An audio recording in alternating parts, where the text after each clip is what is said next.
So naturally, people on YouTube are talking quite a lot about Microsoft and Xbox and all of the decisions that they are making and the things they are saying. And it's causing a lot of drama, and it's getting a lot of people a little, I guess, uneasy about the future of the Xbox and the future of Microsoft in the gaming market. They did say something along the lines of, if they can't get enough support for the PC-based Game Pass and cloud gaming, that they might just withdraw from the gaming market altogether, which just seems a little extreme.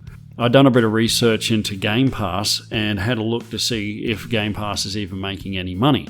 And it would appear that Game Pass is making, for Microsoft, around 15% of their total revenue for the Xbox Series or the Xbox income that they get.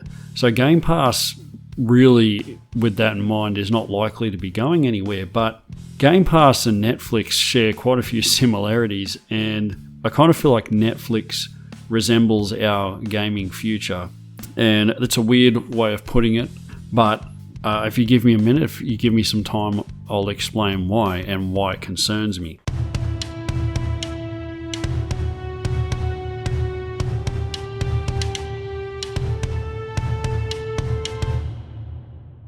So when Netflix first came onto the scene, obviously it was a little bit out of the square a bit, because having a streaming service on internet at the time that wasn't really that good around the world was kind of far-fetched, but over time it grew into an amazing thing. Had a lot of different shows available and a lot of different movies, and it was sort of the only one out there doing that. And then after a while came along Stan, Hulu, HBO Max, Paramount Plus, Amazon, all of these competitors. And what happened with that was, what was once content, a great deal of content that was centralized to a single streaming service, all these different contents are now getting distributed between all of these services. And I know that these different services have their own exclusive shows to try and draw people to them, but what made Netflix was so good was the abundance of great content that was on that platform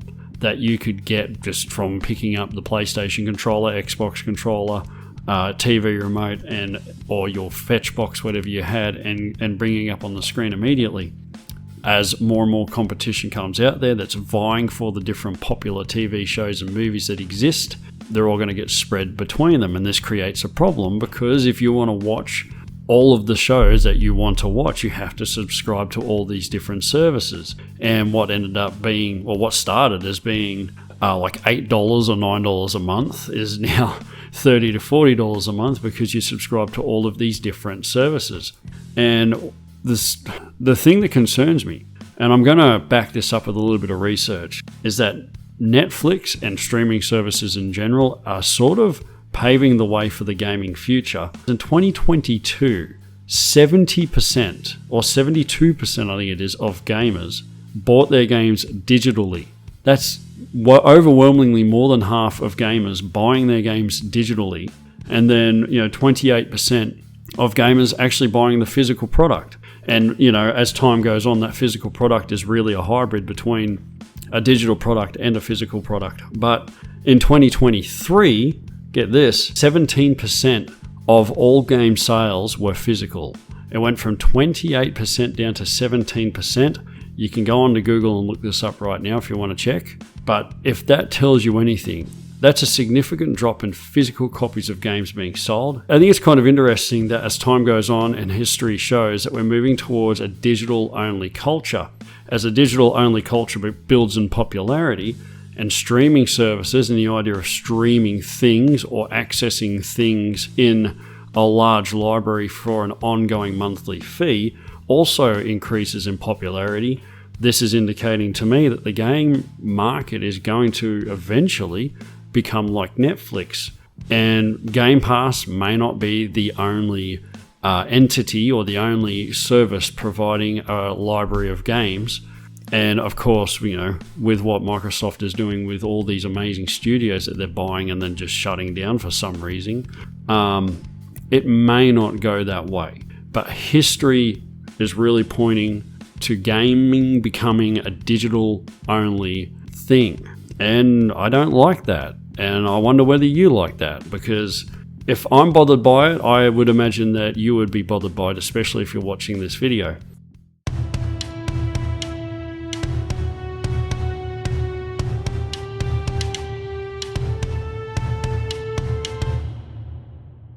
The other thing as well that really concerns me is that as digital media grows in popularity, I'm pretty certain the next generation of consoles that come out will be digital only. And apart from the fact that Game Pass is a thing and the growing rate of people just buying games digitally, the computer market has completely abandoned physical media altogether, unless you want to buy a game, retrieve a Steam code or an Epic code, and then have a coaster, because the disc is basically useless after that. This is going to pave the way for the future for console games. What really concerns me about that is Netflix has a very bad habit, and I suppose a lot of streaming services do, have a really bad habit of taking shows off there. So really let me paint a picture for what I think the gaming future is going to look like. You're going to have your PlayStation 6, for example, that has come out in 2028, because apparently we're around halfway through our current generation. Halfway through. Where are the games? Halfway through our current generation, 2028, the PlayStation 6 comes out. By that point, the overall internet delivery service around the world has significantly increased since today, which means people are more likely to either cloud game or access their games digitally from a library that they are renting. And they're going to pay an ongoing fee, so their account is going to be deducted a certain amount every month for a library of games they don't own. And you won't be able to share games with your friends. You won't be able to lend games with your friends. And you may be able to do library sharing digitally, which, as far as I understand, in my experience, family sharing or library sharing works, but only if one person is logged into that account, at least on Steam. So you can't both play that same account, understandably. So basically what they're going to do is they're going to get everyone to try and sign up to these streaming services, or they're going to sign up to these gaming services, and then they've got no choice but their friend to do the same thing if they want to play online together, or if, hey, you want to try this game? Well, here's my login details, but if you're all logged in, I can't play. And it really concerns me, because I actually did some research into the possibility of digital video game distributors actually taking back a digital property that you've bought. Now, every time you go to buy a digital property from one of these platforms, you have a terms and conditions thing that you must read through, which no one does, let's face it, that tells you, and it is online, you can look this up as well, but in January of this year, there is an article, and I'll find it and I'll put a link in the description, that does say that in these terms and conditions, they reserve the right to take a digital property back if they feel it's necessary. And the reason why they would do that, generally it's licensing issues, or it's been banned, or it's been shut down for whatever reason, and they just don't want anyone to have it anymore. And they can go in and they can take it off you.